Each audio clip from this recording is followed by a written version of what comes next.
Good morning everyone. आज मैं पुनः आप लोगों के लिए आईटीआई का एम्प्लॉयबिलिटी स्किल के अंतर्गत आईटी चैप्टर का बहुत ही महत्वपूर्ण ऑब्जेक्टिव आंसर क्वेश्चन लेके आया हूं और इसका पहले भी एक भाग मैं बना चुका हूं और ये आज दूसरा भाग है। तो चलिए शुरू करते हैं। पहला प्रश्न है प्रश्न नंबर 18। पहला प्रश्न है, एक कंप्यूटर बना होता है तो हमारा जो एक कंप्यूटर होता है, एक सिस्टम होता है, वह आउटपुट उपकरणों से, इनपुट और सीपीयू ये तीनों से ही बने होते हैं। और कंप्यूटर के तीन मेन भाग होते हैं, इनपुट उपकरण, आउटपुट उपकरण और सीपीयू। तो ऑप्शन हमारा है पहला ऑप्शन इनपुट उपकरणों से, ऑप्शन बी है आउटपुट उपकरणों से, ऑप्शन सी है सीपीयू और ऑप्शन डी है उपरोक्त सभी। तो इसका सही आंसर होगा उपरोक्त सभी।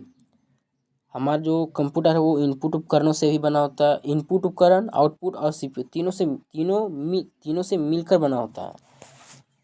अगला प्रश्न है, एक माइक्रो सेकंड से तात्पर्य है, मतलब एक माइक्रो सेकंड में कितने सेकंड होते हैं। तो पहला ऑप्शन है 10⁻³ सेकंड, दूसरा ऑप्शन है 10⁻⁶ सेकंड, तीसरा ऑप्शन है 10⁻⁹ सेकंड, चौथा ऑप्शन है 10⁻12 सेकंड। तो एक माइक्रो सेकंड से तात्पर्य है, मतलब एक माइक्रो सेकंड में 10⁻⁻6 सेकंड होता है। अगर इसको हम तोड़ते हैं तो 1/10 लाख सेकंड होगा। इसका सही उत्तर होगा ऑप्शन बी 10⁻⁻6।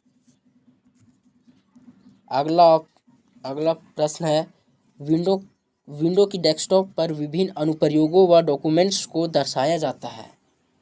देखिए ये प्रश्न हमारा 2010 में पूछा गया है।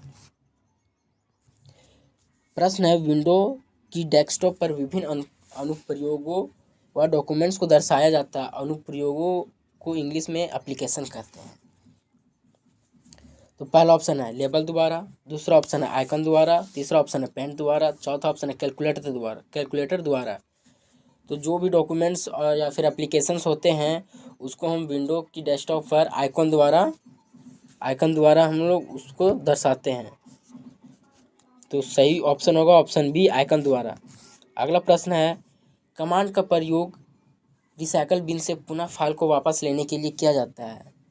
सबसे पहले मैं आप लोग को ये बता दूं कि सिस्टम में अगर कोई भी फाइल या कोई भी डॉक्यूमेंट्स, फ़ोटो या फिर वीडियो कुछ भी डिलीट करते हैं तो वो हमारा रिसाइकल बिन में जाके स्टोर हो जाता है। और अगर रिसाइकल बिन से हम जाके उसको डिलीट कर देते हैं तो वो परमानेंट के लिए डिलीट हो सकता है, हम रीस्टोर कभी भी नहीं कर पाएंगे उसको। और जब तक रिसाइकल बिन में है तो तब तक हम उसको रीस्टोर कर सकते हैं। तो कमांड का प्रयोग रिसाइकल बिन से पुनः फाइल को वापस लेने के लिए किया जाता है, तो वो रीस्टोर किया जाता है। रीस्टोर करने के बाद ही हमारा फाइल वापस आएगा। तो ऑप्शन है पहला ब्रिंग बैक, दूसरा ऑप्शन है रीस्टोर, तीसरा ऑप्शन है रिसाइकल, चौथा ऑप्शन है सेंड टू।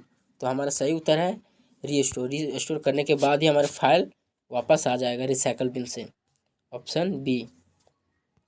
अगला प्रश्न है, ऑपरेटिंग सिस्टम हार्डवेयर और यूजर के मध्य किसका कार्य करता है। ऑपरेटिंग सिस्टम हार्डवेयर और यूजर जो उसको यूज करता है, हार्डवेयर और यूजर के मध्य किसका कार्य करता है। तो वो कनेक्टिविटी का कार्य करता है, वो जोड़ने का कार्य करता है। तो पहला ऑप्शन है लिंक का, दूसरा ऑप्शन है कनेक्टिविटी का, तीसरा ऑप्शन है इंटरफेस का, चौथा ऑप्शन है मॉडल। तो हमारा सही उत्तर होगा कनेक्टिविटी का। जो ऑपरेटिंग सिस्टम है वो हार्डवेयर और यूजर के मध्य कनेक्टिविटी जोड़ने का कार्य करता है। अगला प्रश्न है, विंडोज प्रयोग हेतु कंप्यूटर में प्रोसेसर होना चाहिए। विंडोज को प्रयोग करने के लिए कंप्यूटर में कौन सा प्रोसेसर होना चाहिए। जैसे मोबाइल में गेम खेलने के लिए अलग प्रोसेसर रहता है, कुछ वर्क करने के लिए अलग प्रोसेसर रहता है, उसी प्रकार कंप्यूटर में विंडोज का प्रयोग करने के लिए कौन सा प्रोसेसर होना चाहिए। तो ये प्रोसेसर है 80486। हमारा पहला ऑप्शन है 8086, दूसरा ऑप्शन है 80286, तीसरा ऑप्शन है 80486 और चौथा ऑप्शन है उपरोक्त सभी। तो हमारा विंडोज प्रयोग करने के लिए कंप्यूटर में प्रोसेसर जो होना चाहिए वो है 80486, ऑप्शन सी। अगला प्रश्न है, विंडो में कंप्यूटर बूट होने के बाद प्रथम स्क्रीन कहलाती है। जो हमारे विंडोज है उसमें कंप्यूटर बूट होने के बाद जो प्रथम स्क्रीन है वो क्या कहलाती है? तो जो प्रथम स्क्रीन है उसको हम लोग डेस्कटॉप कहते हैं। ऑप्शन ए है डेस्कटॉप, ऑप्शन बी है स्टार्ट बटन, ऑप्शन सी है विंडो, ऑप्शन डी है उपरोक्त में से कोई नहीं। तो जो विंडोज में कंप्यूटर बूट होने के बाद जो प्रथम स्क्रीन होता है उसको हम डेस्कटॉप कहते हैं। तो इसका सही उत्तर होगा ऑप्शन ए डेस्कटॉप। अगला प्रश्न है, ऑपरेटिंग सिस्टम का प्रमुख कार्य है। जो ऑपरेटिंग सिस्टम है उसका प्रमुख कार्य क्या है? पहला ऑप्शन है फाइल प्रबंधन, दूसरा ऑप्शन है इनपुट आउटपुट प्रबंधन, प्रबंधन को हम लोग इंग्लिश में मैनेजमेंट कहते हैं, और ऑप्शन सी है प्रोसेसर मैनेजमेंट, और ऑप्शन डी है उपरोक्त सभी। तो ऑपरेटिंग सिस्टम का कार्य है वो फाइल को भी मैनेजमेंट करता है, इनपुट आउटपुट को भी मैनेजमेंट करता है, और प्रोसेसर को भी मैनेजमेंट करता है। तो हमारा उत्तर हो जाएगा ऑप्शन डी उपरोक्त सभी। अगला प्रश्न है, विंडोज एक्सप्लोरर विंडोज एक्सप्लोरर में हम क्या कर सकते हैं? तो ऑप्शन ए है फाइल और फोल्डर को कॉपी कर सकते हैं, दूसरा ऑप्शन है फाइलों को खोल सकते हैं, तीसरा ऑप्शन है फाइल व फोल्डर को डिलीट कर सकते हैं, ऑप्शन डी है उपरोक्त सभी। क्या हम जो तीनों ऑप्शन है वो सभी कार्य कर सकते हैं? तो विंडोज एक्सप्लोरर में हम फाइल को कॉपी भी कर सकते हैं, फाइल को डिलीट भी कर सकते हैं, फाइल को ओपन भी कर सकते हैं, इसीलिए हमारा इसका उत्तर हो जाएगा उपरोक्त सभी। हम विंडोज़ एक्सप्लोरर में फाइल को ओपन भी कर सकते हैं, डिलीट भी कर सकते हैं, और उसको कॉपी भी कर सकते हैं। अगला प्रश्न है, ऑफिस ऑटोमेशन पैकेज में निम्न एप्लीकेशन शामिल है। जो ऑफिस ऑटोमेशन पैकेज है उसमें से निम्न में से कौन सा एप्लीकेशन शामिल है? पहला ऑप्शन है एम एस वर्ड, दूसरा ऑप्शन है एम एस पावर पॉइंट, तीसरा ऑप्शन है एम एस एक्सेल, और चौथा ऑप्शन है उपरोक्त सभी। तो जो ऑफिस ऑटोमेशन पैकेज है उसमें से हमारा एम एस वर्ड भी रहता है, एम एस पावर पॉइंट भी रहता है, एम एस एक्सेल भी रहता है, इसलिए इसका सही उत्तर हो जाएगा उपरोक्त सभी, ऑप्शन डी। अगला प्रश्न है, एम एस वर्ड में फाइल का विस्तारक नाम क्या है? जो एम एस वर्ड है, एम एस वर्ड उसमें जो फाइल बनाते हैं उसका विस्तारक नाम क्या होता है? तो उसका विस्तारक नाम क्या होता है? ऑप्शन दिया है, option A dot T X T, option B dot D O C, option C dot D A T, option D उपरोक्त में से कोई नहीं। तो जो एम एस वर्ड में फाइल का विस्तारक नाम होता है उसका होता है dot D O C, option है डॉट डॉक। अगला प्रश्न है, वर्ड प्रोसेसिंग के लक्षण हैं। जो वर्ड प्रोसेसिंग है उसके क्या लक्षण है, मतलब क्या कार्य है? पहला ऑप्शन है एडिटिंग फॉर्मेटिंग, दूसरा ऑप्शन है सेव लोड, चौथा ऑप्शन है आउटपुट मार्जिंग, और ऑप्शन डी है उपरोक्त सभी। तो जो वर्ड प्रोसेसिंग है उसके लक्षण है वो एडिटिंग और फॉर्मेटिंग भी कर सकते हैं, सेव लोड भी कर सकते हैं, आउटपुट मार्जिंग भी दे सकते हैं, इसीलिए इसका सही उत्तर है उपरोक्त सभी। जो तीनों ऑप्शन है इसके पहले जो तीनों ऑप्शन है वो तीनों ऑप्शन सही हैं। अगला प्रश्न है, निम्न में से कौन सी वर्ड की क्षमता नहीं है? तो पहला ऑप्शन है स्पेल चेकिंग, ऑप्शन बी है प्रिंटिंग, ऑप्शन सी है लीकिंग, और ऑप्शन डी है उपरोक्त में से कोई नहीं। तो स्पेल चेकिंग में भी वर्ड का क्षमता होता है, कैपेसिटी होता है, प्रिंटिंग में भी वर्ड का क्षमता होता है, वर्ड भी उसमें रहता है, और लीकिंग में भी वर्ड रहता है। तो इसका सही उत्तर होगा उपरोक्त में से कोई नहीं। जो तीनों ऑप्शन है उसमें से कोई भी नहीं है, इसका सही उत्तर होगा ऑप्शन डी उपरोक्त में से कोई नहीं। अगला प्रश्न है, एम एस ऑफिस के लिए न्यूनतम प्रोसेसर की आवश्यकता होती है? एम एस ऑफिस के लिए न्यूनतम प्रोसेसर की आवश्यकता होती है। हम आप लोग को पहले एक प्रश्न में बताए थे कि विंडोज के लिए कौन सा प्रोसेसर होना चाहिए, कंप्यूटर में विंडोज का कार्य करने के लिए कौन सा प्रोसेसर होना चाहिए? तो उसमें से हमारा उत्तर था 80486 प्रोसेसर। तो एम एस ऑफिस के लिए न्यूनतम प्रोसेसर की आवश्यकता है, ऑप्शन ए पीसी या फिर 8080-286 ऑप्शन बी है, 80386 ऑप्शन सी है, 80486 ऑप्शन डी है, उपरोक्त में से कोई नहीं। तो इसका भी वही आंसर है जो विंडोज़ को चलाने के लिए होता है, जो विंडोज़ को चलाने के लिए प्रोसेसर होता है, वही प्रोसेसर MS ऑफिस के लिए न्यूनतम प्रोसेसर होता है। ऑप्शन सी 80486 ये हमारा सही उत्तर है। MS वर्ड में कितने प्रकार के व्यू बटन होते हैं? जो MS वर्ड है उसमें हम कितने प्रकार का बटनों का यूज करके हम कोई भी डॉक्यूमेंट्स को फिर कुछ भी किसी चीज़ को व्यू कर सकते हैं।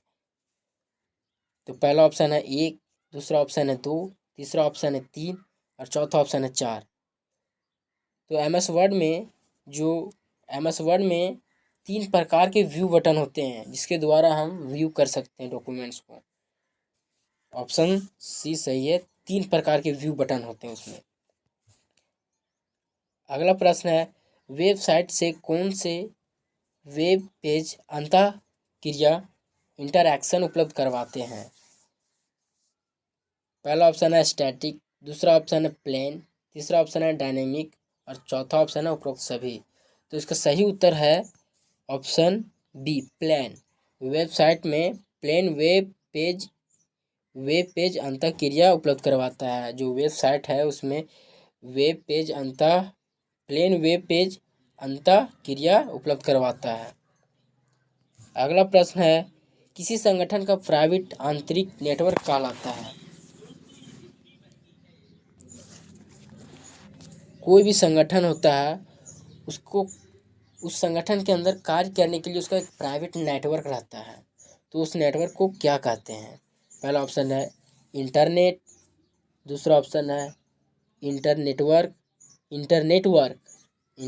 वर्क और ऑप्शन सी है इंट्रानेट, ऑप्शन डी है इंटरनल नेटवर्क। तो किसी भी संगठन का प्राइवेट आंतरिक नेटवर्क होता है जिसके द्वारा वो कार्य करते हैं उसको हम लोग कहते हैं इंटरनल नेटवर्क। ऑप्शन डी सही है, इंटरनल नेटवर्क। अगला प्रश्न है, निश्चित विषय पर फाइल के संग्रह को कहते हैं? पहला ऑप्शन है वेबसाइट, दूसरा ऑप्शन है वेब सर्वर, तीसरा ऑप्शन है ईमेल, चौथा ऑप्शन है चैटिंग। तो वेबसाइट जो होता है उसमें हम जिस साइट पे जाते हैं उसका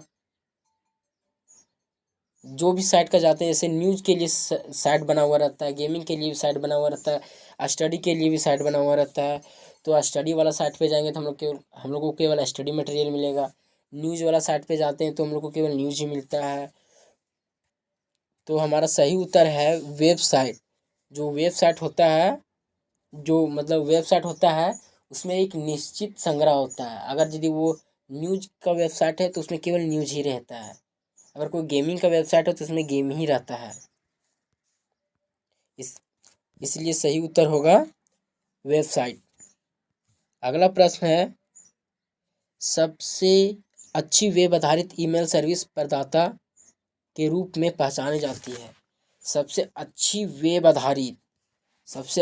आधारित ईमेल सर्विस प्रदाता के रूप में जानी जाती है। ऑप्शन ए है याहू, ऑप्शन बी है अल्फा विस्टा, ऑप्शन सी है हॉट, ऑप्शन डी है हॉटमेल। तो हमारा सही उत्तर है हॉटमेल है वो सबसे अच्छी वेब आधारित ईमेल सर्विस प्रदाता के रूप में पहचानी जाती है, हॉटमेल।